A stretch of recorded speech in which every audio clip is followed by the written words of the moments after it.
आगामी 26 फरवरी से शुरू होने वाले विधानसभा के बजट सत्र के दौरान विपक्ष सरकार पर जमकर हमलावर रहेगा।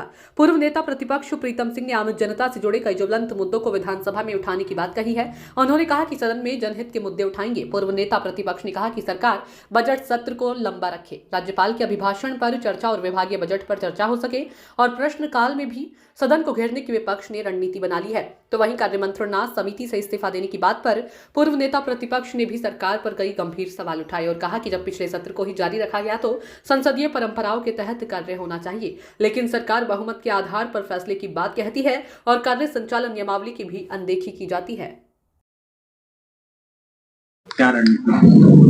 देखिए, 26 फरवरी से बजट का सत्र प्रारंभ होने जा रहा है।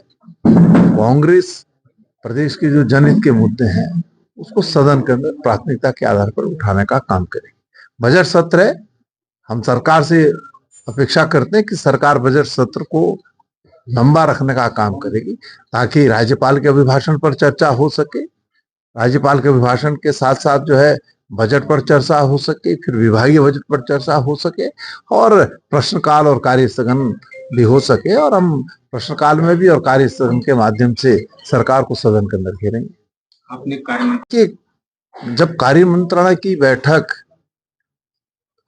आहूत की गई, उस बैठक में हमने विधानसभा अध्यक्ष के सम्मुख ये बात कही थी कि स्थगित सत्र को आप पुनः प्रारंभ करने जा रहे हैं तो स्थगित सत्र की जो परंपराएं हैं उसी आधार पर इस सत्र में भी उसका निर्वहन किया जाए।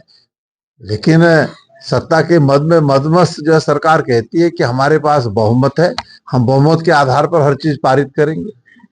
ना तो कार्य संचालन नियमावली को मानती है और ना ही संविधान को मानती है। तो जो सरकार बहुमत में मदमस्त है, जिसको कोई सरोकार विपक्ष से नहीं है, लोकतंत्र की खूबसूरती यही तो होती है, वहां पक्ष होता है विपक्ष होता है, लेकिन सरकार कहती है बहुमत के आधार पर करें। तो जब उन्होंने कार्य मंत्रालय में भी बहुमत की बात कही तो फिर उस कार्य मंत्रालय में रहकर के क्या फायदा है जब हर चीज बहुमत के आधार पर बात होनी है। इसलिए हमने त्याग पत्र दिया।